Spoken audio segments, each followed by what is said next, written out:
Welcome back. My name is Roger Ottaway, and I'm kind of doing an adult series on dyslexia, as I'm an adult with dyslexia, and I thought it'd be interesting to share some of my life and how I react and deal with the life of dyslexia. And it's been a long journey, to say the least, about it, and how I've pretty much operated with it. It is one of those things where you got no choice, really. But to tell you some of the things that are good about it and bad about it can be beneficial to others who don't really have an understanding of this completely, because it does take a lifetime to figure it out. Personally, it does.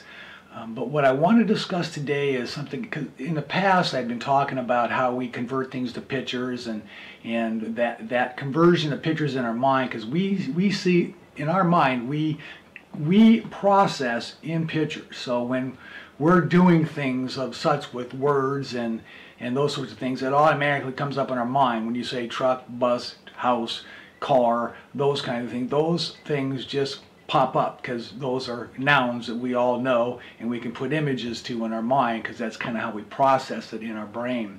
So when we talk about these things, it's kind of critical to, from a point of a dyslexic person's point of view, this is how we process it. So when we talk about photos and pictures, to me that's number one in my whole life about things. It basically boils down to a photo in my mind, and I want to talk about some of the things that happen when you're reading. So when I'm reading along, and this is pretty much all the time, I really don't have any control over it, but there are times when I start reading along and all of a sudden my mind gets off on something else.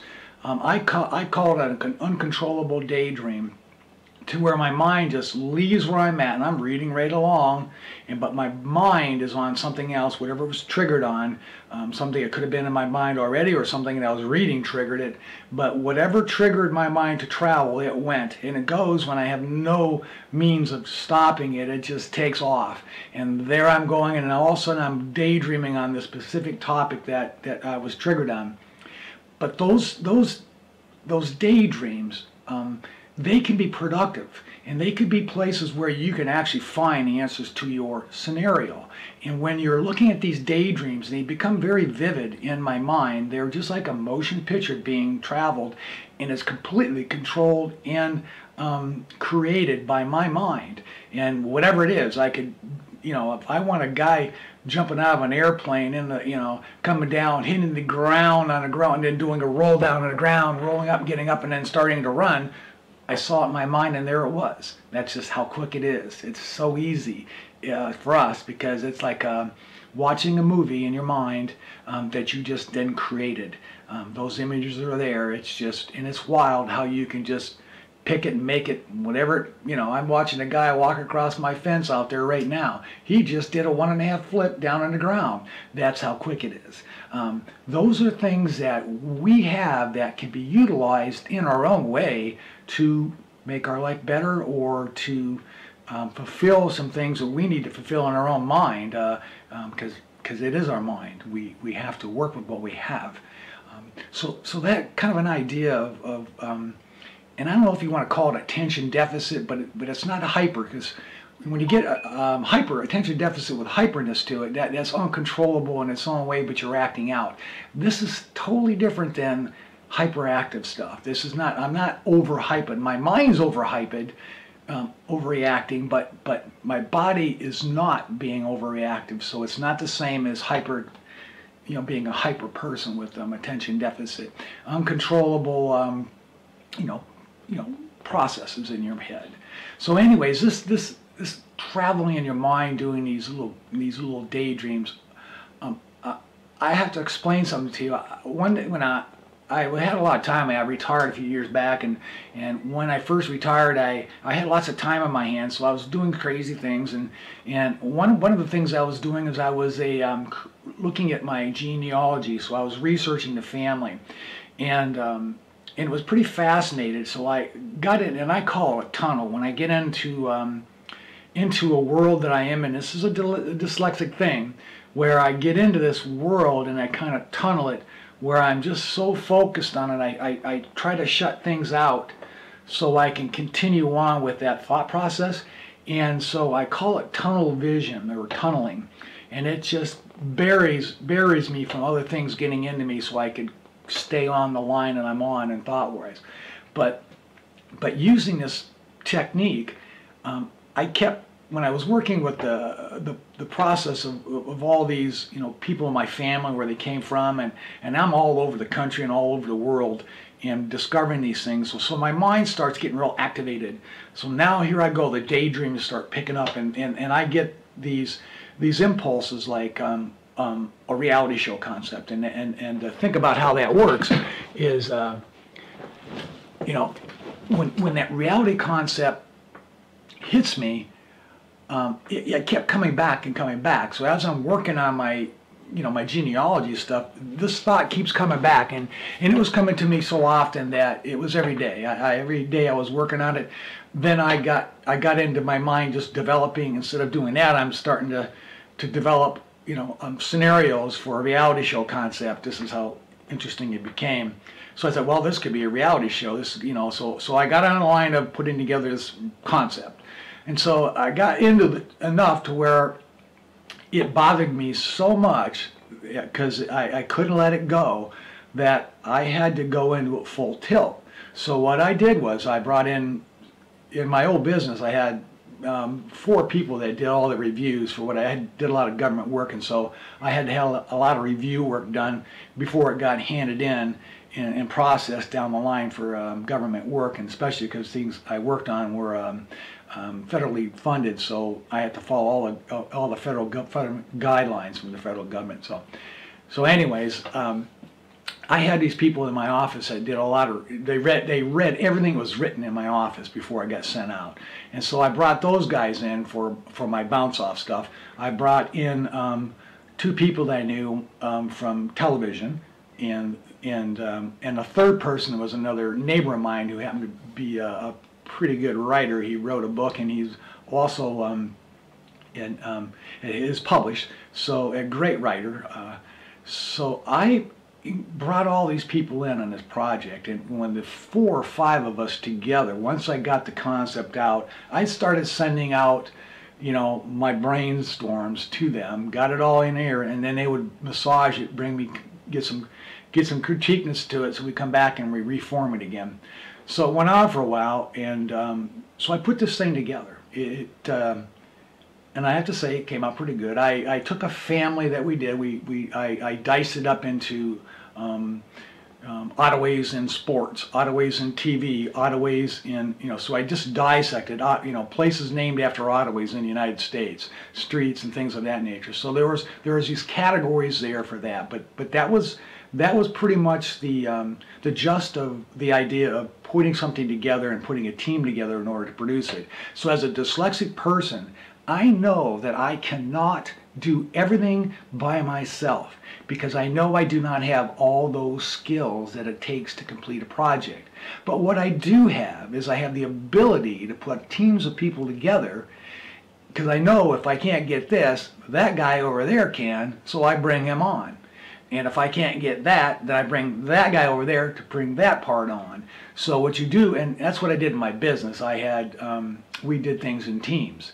So when I put my business together, I brought in the right people, and that was the key to the whole thing, of the success of how my business ran, because I brought in people that had different skills than I had, and some of them had the same skills, but they, you know, not in a dyslexic fashion, but in the business side of it. But when I brought all these people in, I was able to put together a team in order to accomplish the goal. And so that's what I did on in my business life.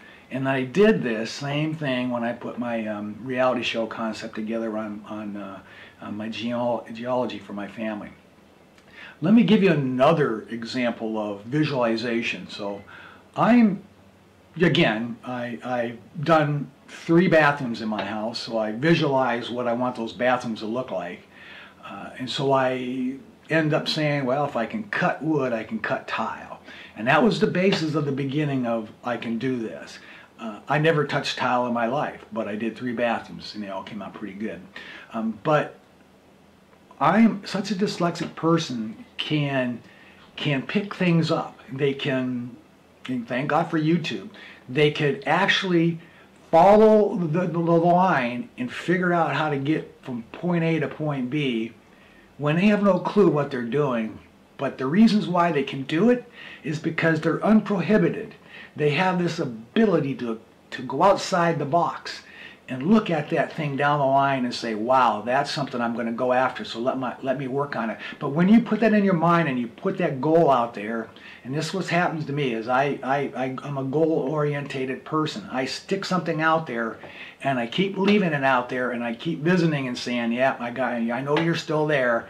And those are kind of things that you got to do in order to accomplish your goals. Just don't let go of it. I had a goal of getting my education, so it took me, I was maybe 40 years old by the time I finally graduated with my my degree. But I never let that goal out. It always stayed out there, and it never left me because it was always there. And I finally took care of it. I was, almost 40 years old when I completed it. But guess what? I was pretty well under my, in my world of business and really didn't need it. But I needed it for me. It was more important for me that I did that. I spent 2 years of my life going back to school. I was 38 when I went back. I spent 2 years doing this, put my life kind of on hold. And again, remember, as I said in a couple other videos I did prior to this, that we spend 3 times as much time doing our homework as non-dyslexic. So if you're spending an hour, I'm spending 3. If you're spending 3, I'm spending 9. Okay, so that's how it works. So I had to really bite the bullet and spend the time because that's what it took to get it done. And if you have dedication and goal-oriented mind, and most dyslexic people do, they have that, they just got to be able to use it. You put that out there and you keep it on your target and never let it go, and you're going to get it. Okay? Always use your positive reinforcement to get where you're going. Okay? Positive reinforcement. So I've done other things that I put on my project mind. Okay? And here's another project mind. I got this crazy. My wife's going to be able to retire, and when she retires, we want to travel. And I want to go back east where I'm from. I want to go back and spend time back in my area where I grew up at. I just love the area back there, and I want, I'm in the northwestern part of Pennsylvania. I'm in the snow belt. My town gets more snow than any place in Pennsylvania in the town I grew up in. It gets 9 feet of snow on an average a year, roughly. And so I grew up in that environment. I love the snow. I love hunting back there. I love the falls. I love all the things. So I wanted to go back east when I retired. So what did I do? I visualized me going back home in a van. And so once I got that idea approved from my wife, the concept of the van came about maybe 3 years ago or something like that, getting in preparation for when she retires, which will be hopefully this summer. And so now I've got this idea in my mind.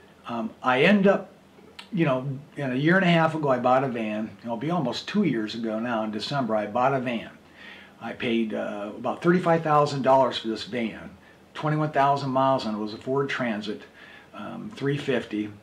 It was an awesome buy. And today you'll never get that price in that van. I just got lucky. I was the first one that showed up on that van. It just got put out there, and I was there like 2 days after it was put out there.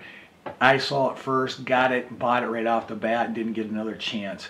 So anyways, now I've got my van, but I'm visualizing what I'm going to do with this stuff, and hell, I don't know a lot of this stuff. I do a lot of little home projects, and I am kind of handy about doing things. All my life I've always said I want to do everything once, so I do everything once. I've done everything once, and sometimes twice. But that was a goal, so I stuck it on here. There's things that I was incapable of doing, or not knowing if I was capable of doing or not, but to find out that I was capable, I was able to do more things than I thought. So anyways, I got this thing going. It took me 14 months to build the van out, and it came out beautiful. I just can't believe that it was something that my hands put together. Now, granted, I had a friend in the neighborhood who came by and helped me with the electrical. He was an electrical engineer. He came by and started working with some of the electrical components for me, which is a great find. He just happened to, he's one of the 100 people that stopped by my house, because I did this during COVID out front, all through the summer of Arizona summer, so I'm out there at 115 degrees outside, and people would drive by and see me. I've had probably 100 people stop in and visit me, and I still get them stopping in, even though I'm done. They still will swing by. They see the van out there. They stop in and they ask me how it's going with that van.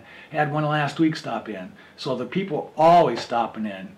Because my neighbors that go by here says, hey, the guy up the street did his van, I'll go over and talk to him. So this guy swings in and checks me out.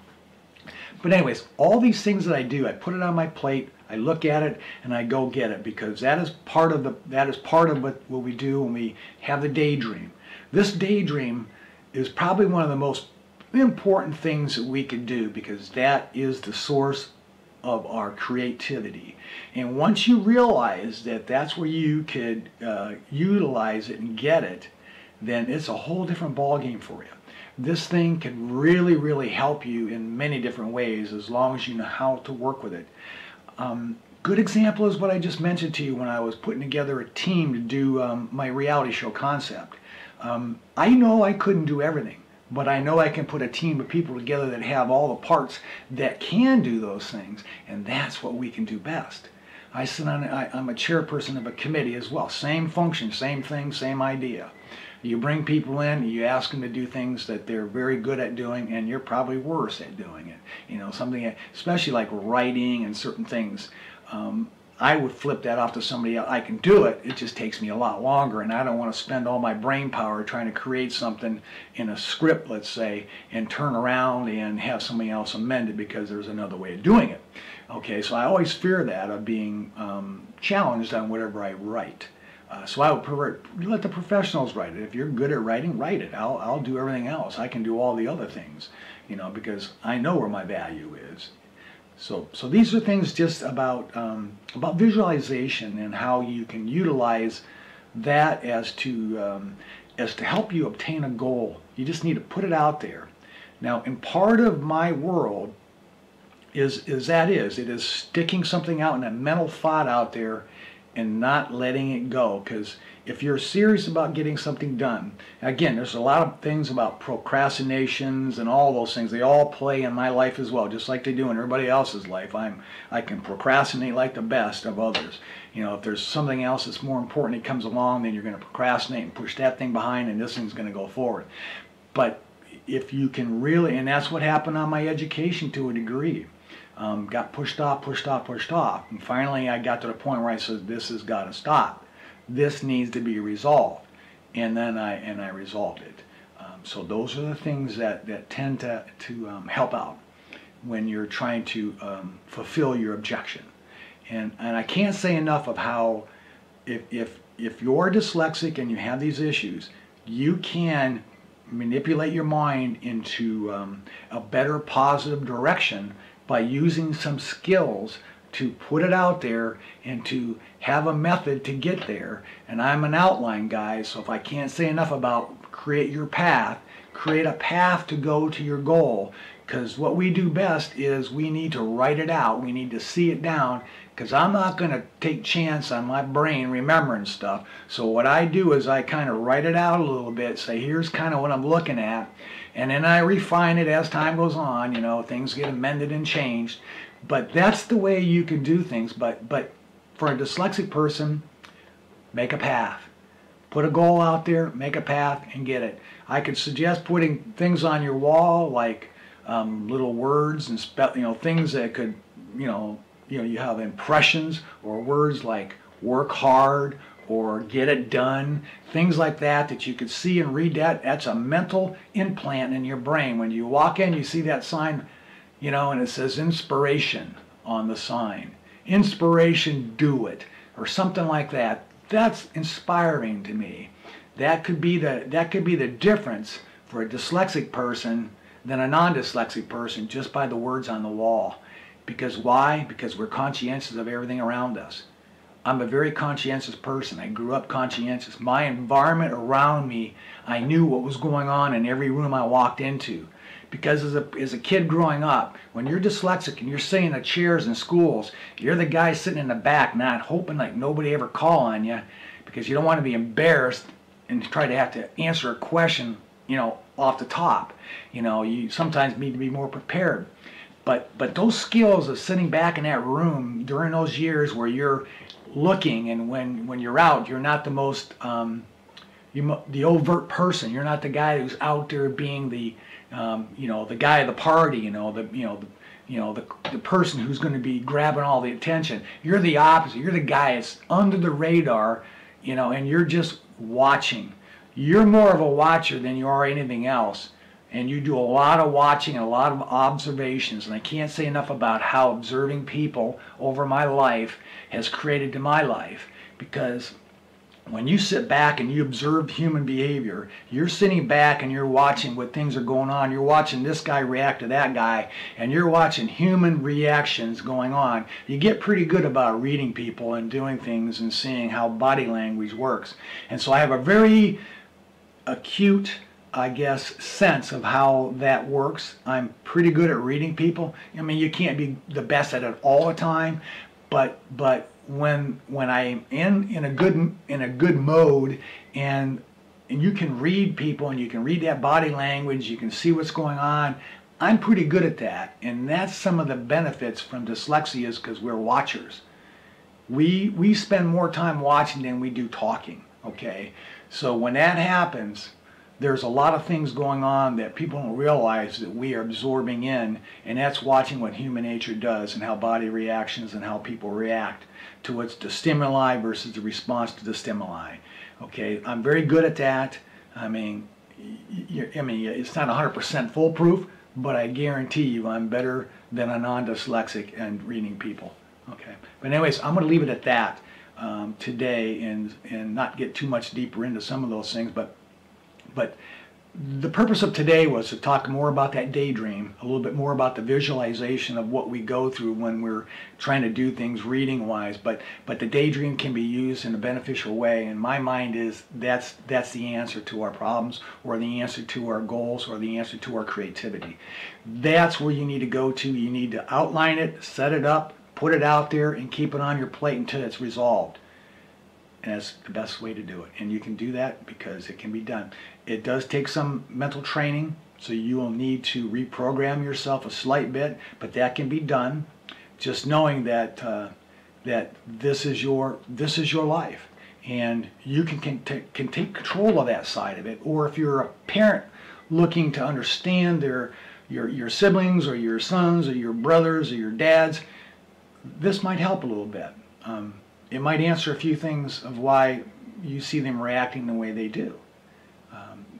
What we're after is just people understanding us, so we can get the best fulfillment of our life as well in a society that's full of non-dyslexic people. Because I'm a left-handed guy in a right-handed world is pretty much how it is. And there's a small percentage of us out there. Leaving you with one thought. I've always thought that the world can never exist without dyslexic people. And that's to say, Thomas Edison and some of those others that were out there that were dyslexic. These people are seeing things differently than non-dyslexic people. So when they discover something that is not going to be discovered by somebody else, because their mindset just can't get it there. But a dyslexic person can find it and develop that thought or that idea. Okay, that can be done. That is the goal of a dyslexic person, is to be able to functionality and come through and produce with using your talent of dyslexia. It can be done. And think positive about it, because that's what's left. I mean, if you think negative, then you know what that does. Negativity always just creates the drag. Okay, be positive, and try to get to the positive side of everything. Look at the positive, run with it, and develop and build off of the positive side. Because there's always going to be negatives of everything. But when you look at the positive, you say, wow, and you just keep etching it up. Keep going up, up, up, up, up. Keep chipping away at it. You'll make it. I did. And I'm here to tell you more about that. So please join me the next time around, and we can keep on having this discussion about dyslexia. Thank you for joining me today.